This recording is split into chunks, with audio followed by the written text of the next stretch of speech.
Welcome to the Family Technology webinar.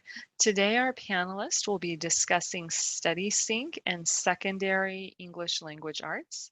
So this will be for grades 7 through 12.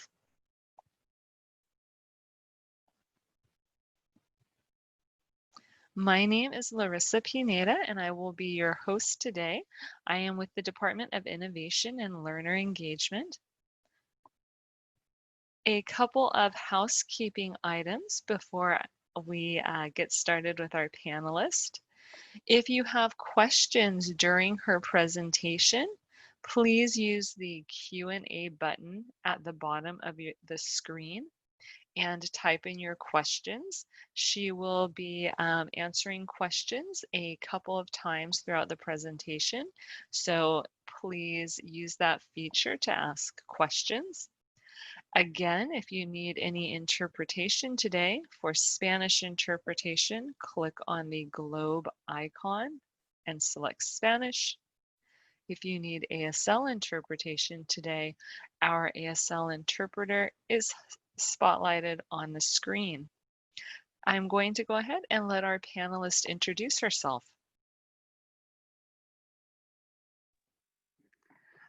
Para escuchar la presentación en español, haga clic en el icono del mundo al pie de la pantalla para elegir español.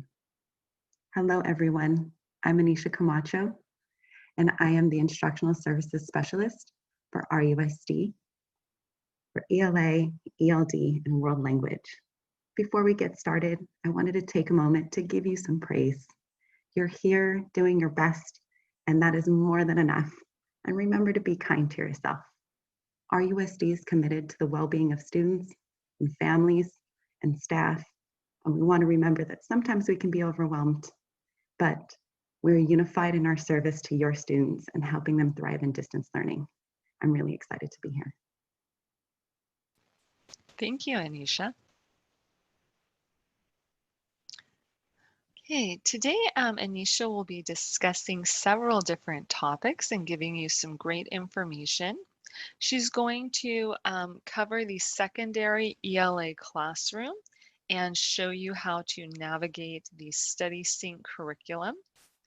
As I mentioned previously, there will be time for question and answers throughout the presentation.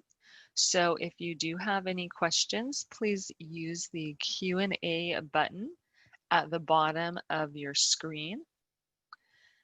And I am going to go ahead and let her get started. Let us begin with what you can expect from a secondary ELA classroom. This graphic encompasses the learning expectations and our California state standards. Teachers are using essential questions to drive inquiry. These are big, complex concepts and answers for questions that don't really have a precise or correct answer necessarily. For example, in 10th grade, students explore the question, how much of our lives is out of our control? Such a fitting question for what we're all experiencing right now. But these big questions connect what they will be engaging with in a unit, in their reading, in their texts, and in their writing. Students are reading diverse, complex texts. Now, when we say texts, we are broadening our understanding of that. It could mean a short story, a poem, a novel, an article, but it can also mean a multimedia or a short video. You may hear your child discuss things like rereading or annotating a text, and that's part of the close reading routine. Students really are digging deep into the meaning of what they are reading and watching. You may also hear your students talk about writing assessments and writing assignments of various types and lengths. Overall, students are listening, speaking, reading, and writing consistently to build critical thinking and literacy skills for the 21st century. The goal of the ELA secondary classroom is to create contributing citizens living purposeful lives in a global society. Each quarter in the 7th through 12th grade program focuses on a different concept. The graphic that you see starts at the center and moves outward, expanding students' understanding and thinking around these 4 ideas. So, what are the 4 ideas? First, in quarter 1, you have identity and character. These essential questions explore individuals' responsibility, the role, and the ethics we all have. Quarter 2 is rights and responsibilities. This is that delicate balance between the individual and the collective society we all live in. Quarter 3 focuses on the human condition, those things that unite us, while we also are contrasting our diverse worldviews and perspectives. Lastly, in 4th quarter, we're focusing on our individual actions and the legacy we leave behind as contributing citizens in the world. These 4 concepts spiral or recur every single year from 7th through 12th grade. It's kind of this spiraling effect where students are digging deep and exploring literacy skills with these 4 big concepts. For every grade level, there are different essential questions, but these big umbrellas are what unite the experience in the 7th through 12th ELA program. Now, let's get into the curriculum.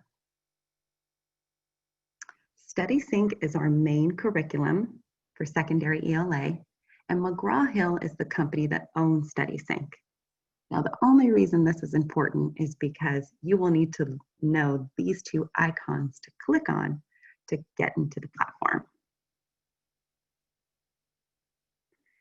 Like all of our other programs in RUSD distance learning, students are using Clever as a launching place for all of the applications and tools.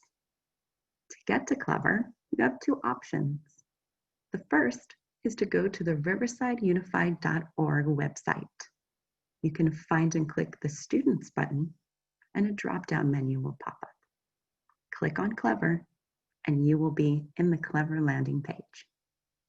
You can also type in bit.ly/RUSD Clever on your student Chromebook. It will take you directly to this page. This is our single sign-on page. You'll see a smiling young man and the Riverside Unified School District single sign-on button. Go ahead and click on that colorful Google G, and that will take you to all the fun apps that Clever has.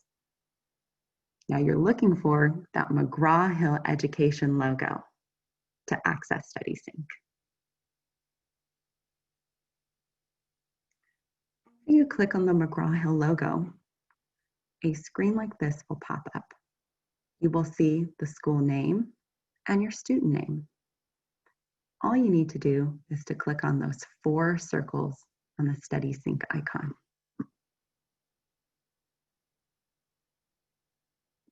Next, one more launching page, and then you'll be in the program. Again, you will see a Launch StudySync icon and those 4 StudySync circles. You will click on again.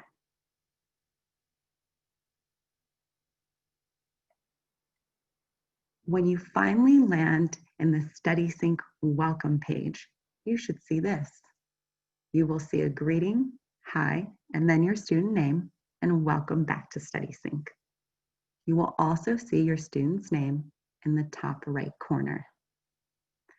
Under the welcome banner, you will see assignments that are due in 2 places. First, the icons for the different assignments and a number of how many assignments they have pending in StudySync. Then you will see tiles. These tiles give you the exact due date and time. Let's go ahead and jump into a live demonstration inside StudySync so we can explore the features, tools, and scaffolds that will help your students be successful in the program. So I will now exit this presentation and go into a live demonstration.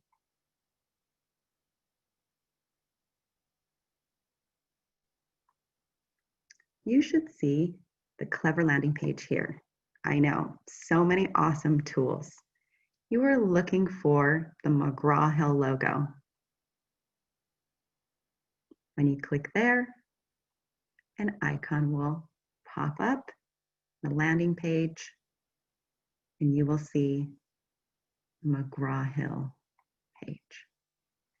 Here, you will need to make sure that your student has the correct school in the top left corner. You'll click on the 4 circles to enter the program.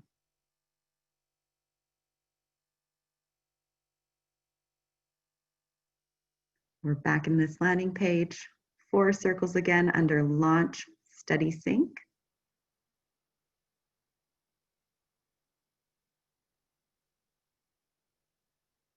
And now we are in the program. A greeting, what's due, there is a blast, a study sync TV, reading, writing, and a skill lesson. We're going to explore each of these particular assignments in the program and features that are embedded to help your students succeed. Let's start with one thing you'll notice when you look at all of the assignment tiles. Oh, this one's past due.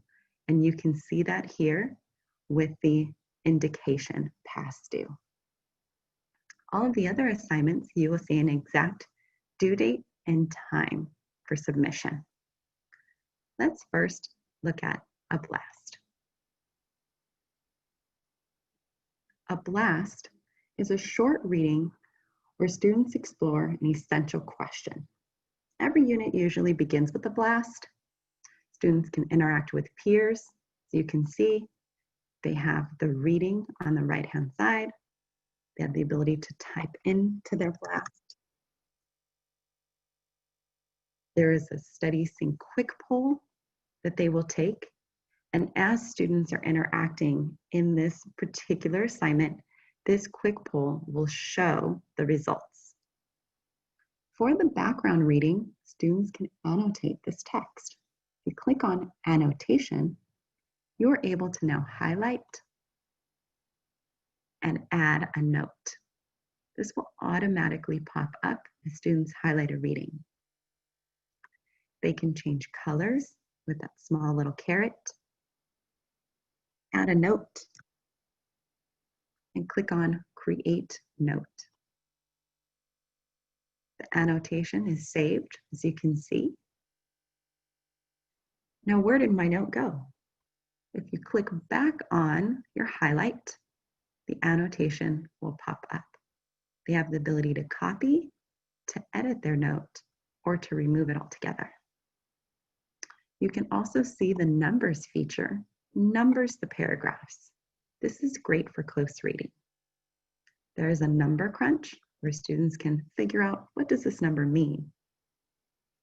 And you'll notice additional resources. These are scaffolds and handouts to help students understand the reading.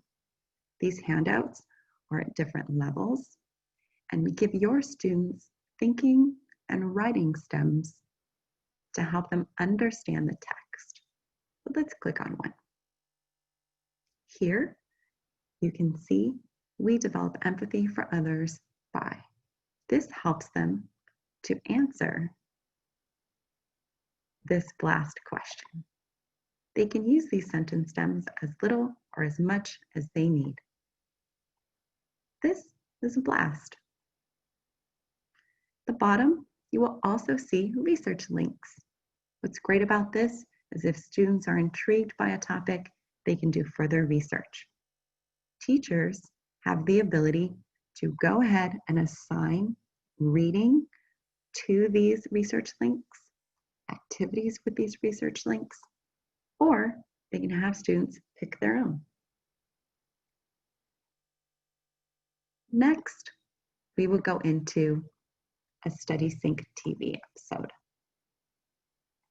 Now you might be thinking, TV while students are in class, it's a little bit different than what we are normally used to when we think about TV.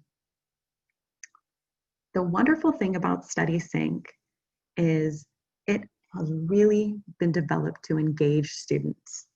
So anytime students are reading an excerpt in the program, they are given a quick little background information and a trailer-like video that usually is between 20 and 45 seconds. For the reading, students have the ability to click on the audio button. The audio reads all of the text, and you'll notice that as you click on the audio button, you have amazing voice actors who are bringing this reading to life. Students can slow down the reading. They can also use the highlight feature.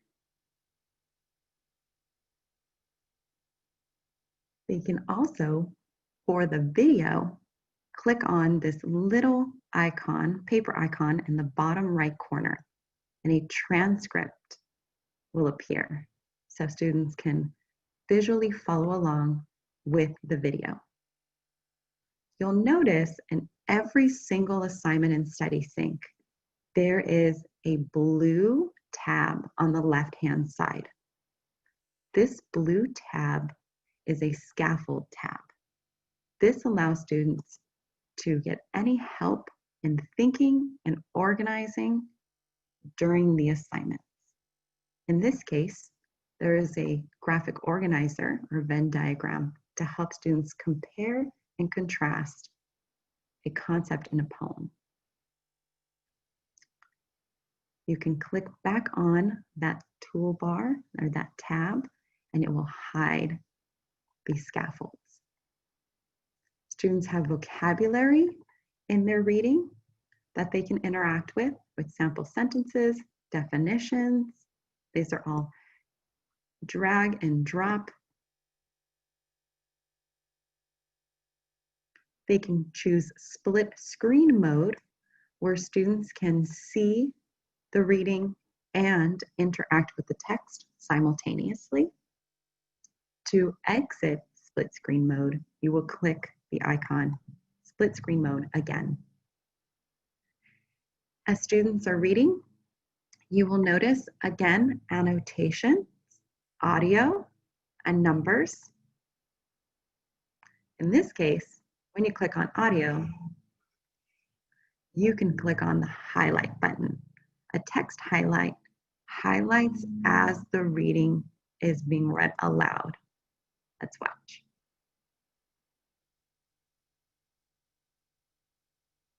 And of course, that highlight slows down if you click on the slow speed or a little bit of a slower pace of reading. Annotations work exactly the same like in a blast. Students highlight, a note pops up, and they can create their note. Sometimes in the reading, there's a quiz, a small reading quiz. This is automatically graded and students receive instant feedback. Click on split screen mode. They can have the quiz open alongside of their annotations and the reading. They will click on save and continue as they work through the quiz. The Study Sync TV episode is really a model interaction around the text they are reading. This interaction is of students talking about the concepts, the questions, and the writing of the text. What this allows students to do is to see the expectations of a collegial discussion. Again, they can click on the transcripts and follow along there. Next is the think questions. Again, you have scaffolds here to help you, and these scaffolds change. You can click here. Split screen mode, and they can work through each of their questions.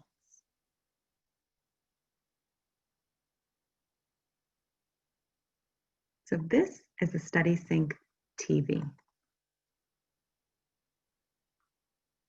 Let's go into the read assignment.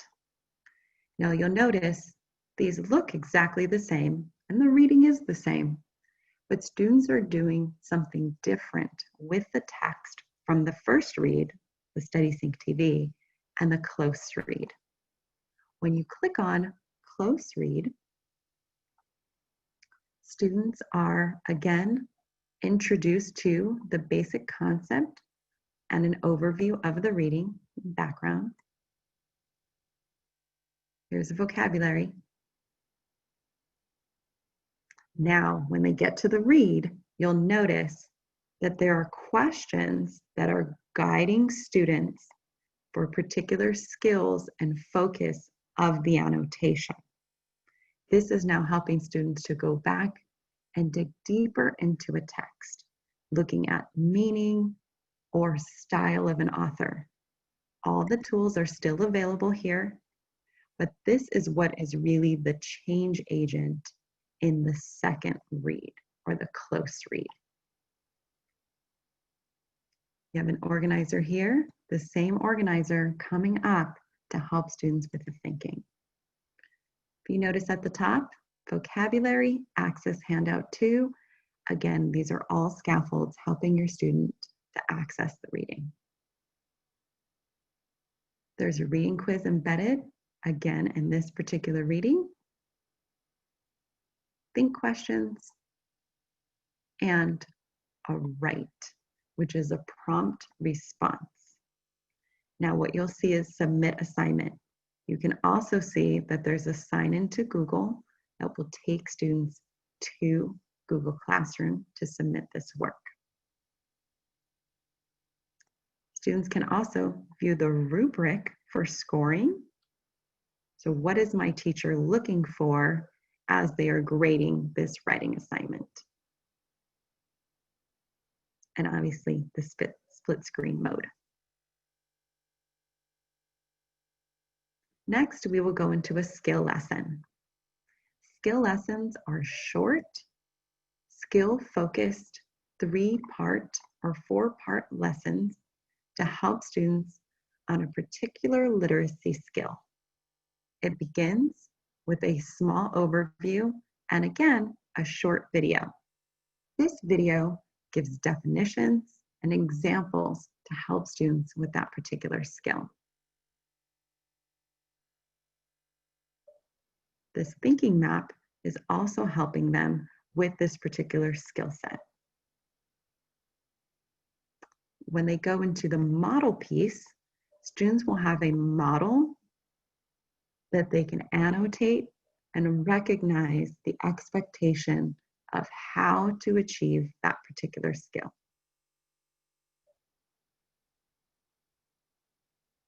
The your turn as students demonstrate their understanding. This is a very quick check, and again, it is auto-graded. When students submit their quiz and or their your turn in the skills quiz section, students will receive feedback, why an answer is correct and why an answer is incorrect to ensure understanding. Students click on write, and again, they can go ahead and write their response to the prompt and view rubric, of course. With that, students also have writing embedded in the program. You can see the due date and extended writing project draft. Here, students have a prompt, what they're being asked to do. They can submit via Google Classroom on the single sign-on here.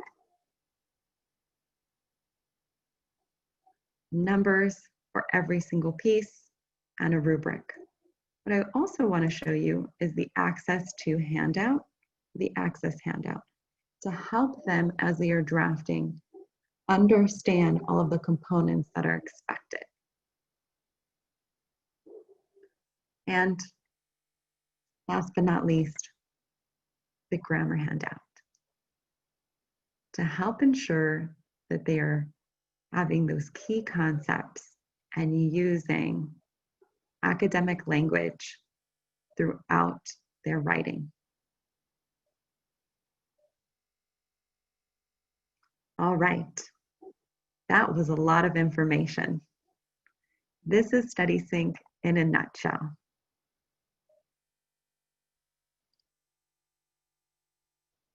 Let's go ahead and transition into some questions about StudySync. Great. Thank you so much, Anisha. That was really good information. Families, if you have any questions about StudySync, or if there's anything that you would like for Anisha to demonstrate again, please let us know using the question and answer button at the bottom of the screen. We will leave it open a couple of minutes for questions before she moves on to the next part of the presentation. So again, if there's anything that you would like to know about StudySync, please use that question and answer button at the bottom of your screen.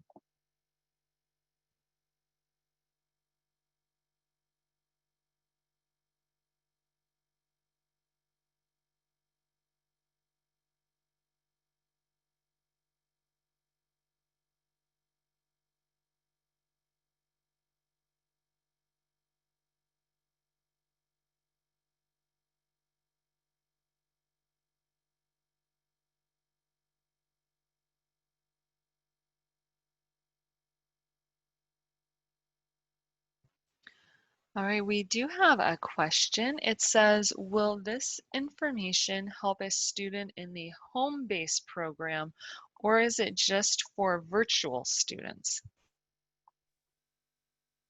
This platform is used for virtual and home-based. I believe that the homeschool option is using Odysseyware as their main curriculum platform. But if you are interested in working with the teacher assigned to your student in this platform, we are more than happy to accommodate you. Thank you, Anisha. That was very helpful.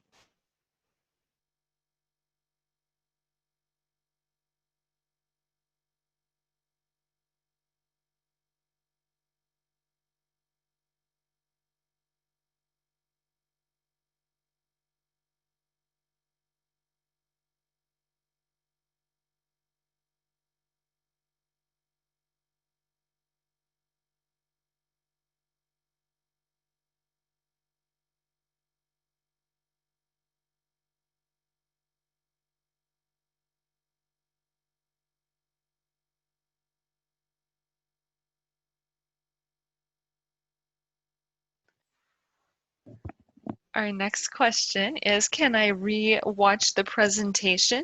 Yes, the presentation is being recorded and it will be available on the Riverside Unified website on the Family Technology Resources page. So you will be able to rewatch the presentation later on. We should have that up hopefully by tomorrow, but if not, definitely by Monday of next week.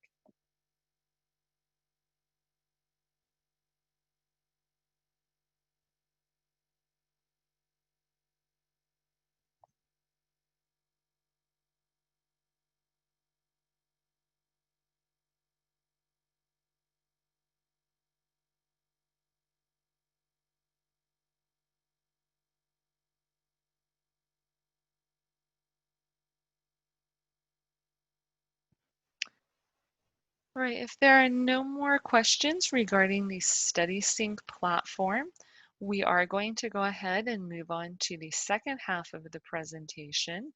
Just a reminder though, if you have any questions at all during any portion of the presentation, please use that Q&A button at the bottom of your screen, and we'll have more time to answer those questions at the end of today's presentation.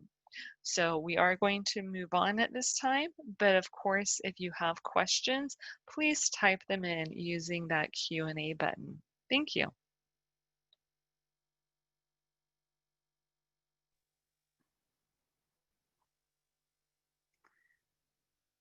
As we take a moment to review the ELA program, we just reviewed StudySync and all of the technological tools that it provides us with a close reading routine. Reading is at the heart of secondary ELA, and StudySync has a lot of dynamic tools. Yet, teachers can also provide a deep, rich, close reading routine outside of StudySync and use Google Classroom and the next tool we will be going over, which is Kami. It has some amazing features, and you'll start to see similarities between StudySync and Kami annotation tool. We will use Google Classroom and a PDF reading from the expository reading and writing course that teachers are using at the senior level. This particular course is very dependent on Kami since the readings are entirely in PDF form. So let's do a live demonstration of Kami, where we can highlight, write, comment, and draw on a PDF. I will exit the presentation for a live demo. So I am sure you are familiar with Google Classroom. When students click on classwork, they will scroll down to a particular PDF or assignment. We will look at an assignment titled, "Is boredom good for you?" Intriguing topic, right? When students open the reading packet, they will see an icon in the top right corner. This icon is the Open with Kami button. Go ahead and click on that icon. You will see another tab open up. Oop, I gotta log in. There it goes. Since I am in Chrome, it automatically logged me in. Now you will know that Kami is open because all these tools just popped up around my PDF. When students are asked to annotate, just like in StudySync, go back and reread and engage, they can use Kami's tools to interact with the text. We will be looking at only a few of the tools in Kami. So what are they? If you click on the left-hand side, you will see a long bar of tools. I like to click on this little caret at the bottom because I want to see the description of the icons. The first icon we will focus on is the dictionary tool. When you click on it, this allows students to click on a word and have a definition pop up with parts of speech. This is really helpful for students who are accessing a text that they may be unfamiliar with, especially during a first read, because we know in secondary ELA, we are rereading and re-engaging more than once in a text. The next is text to speech. This icon feature allows your students to have the text read aloud, just like we saw in StudySync. Now here is a little bit of the variation. This kind of topsy-turvy or sideways triangle is the play button. When you click on this, this will play the entire page. This is the stop button. And here you will see an icon and you hover over it. It says change voice. When you click on it, students have the option to not only change the voice of the reading, but also the language. This is wonderful for students who are bilingual or multilingual. Students can click on Dutch, Spanish, French, and many others. You can also adjust the speed of the text-to-speech with this icon at the bottom. Using this bar, you can slide how slow or how quickly you want the text to be read.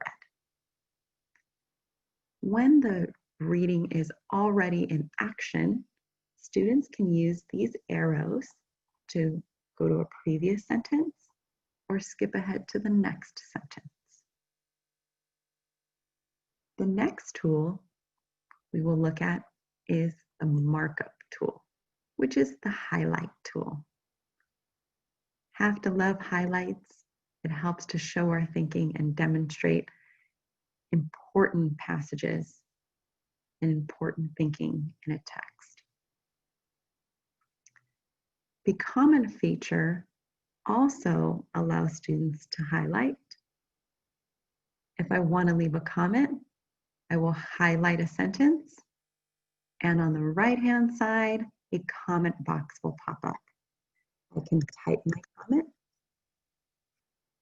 I can also use the voice typing feature to orally recite my comment, and it will type for me. Let's try it out. Hello. Students click to turn it on. The microphone turns red. They recite their comment. They click back on the microphone to turn it off. And this will automatically save and keep my comments. Another incredible feature of Kami is the voice comment. The voice comment allows students to highlight a piece of the text and leave only audio. The minute that they highlight, the audio voice comment feature starts to record, and you can see it's recording by the wavelengths. Click on that box and it will stop the recording. That means a teacher or a peer can come back to a text and listen to your voice comments. Next, a video comment. Video comments are incredible because you can actually bring this text to life with your voice and your expressions and your face by leaving a video. This is great for secondary ELA because sometimes our expression comes out through our body language and we can capture our engagement and our thinking with the video tool. So what I do is I highlight, and you'll see video will pop up. It'll record. I press done. It will upload, and the video is right there.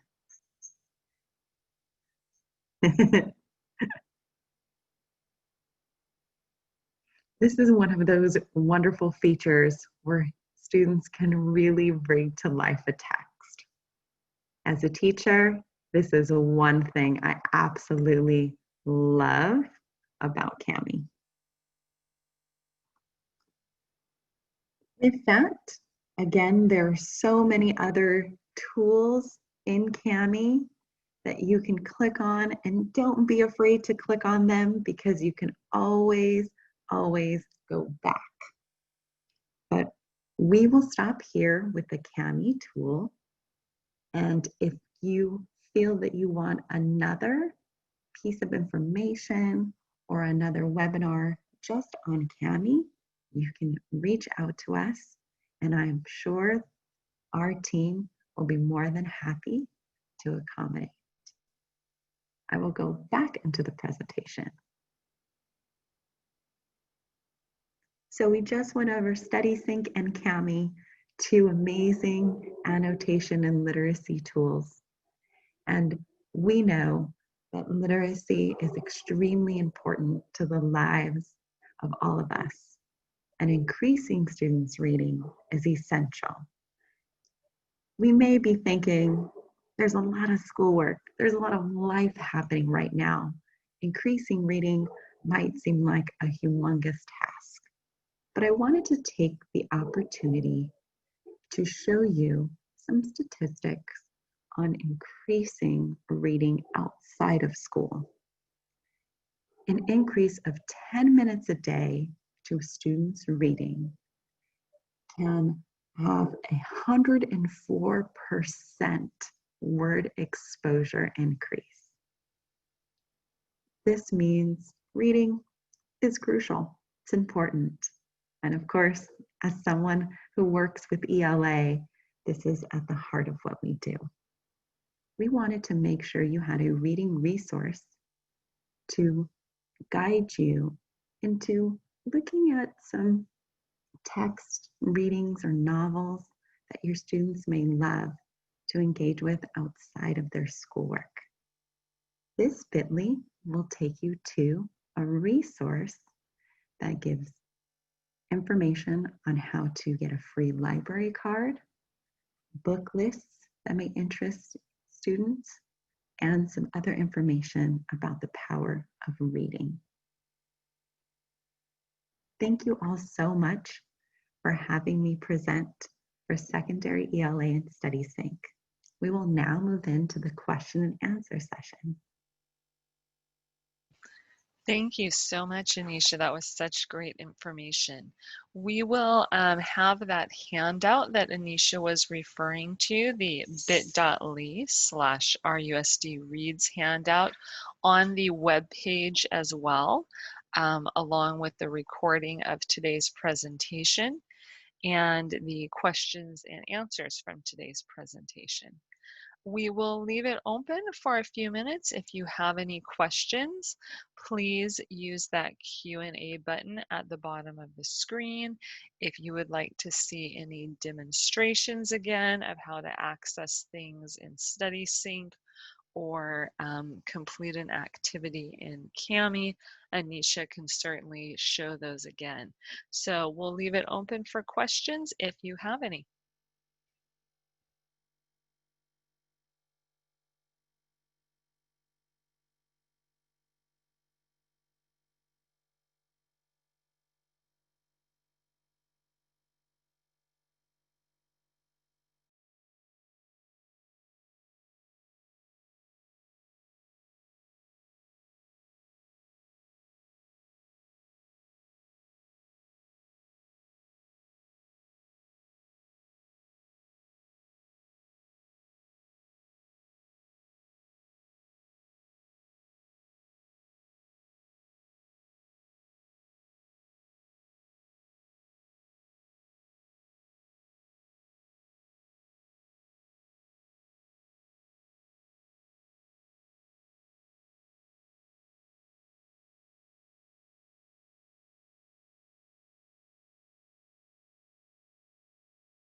All right, if there are no questions at this time, I want to thank everybody for joining us. I know there's a lot going on in these times, and we appreciate your attendance so much and your dedication to your student success. We do have some upcoming webinars. Next week, we will be looking at elementary English language arts, so for grades TK through 6. We have a tutoring platform that will be discussing some science and also the elementary ELA, the Maravillas, if your child is in the DLI program. So some great webinars coming up. All of this information will be available on our Riverside Unified website under the Family Technology Resources tab. We will have a link to the resource that Anisha shared on reading, as well as a recording of today's presentation. Thank you so much, Anisha, for all of this great information, and thank you, parents. Have a great day, everybody.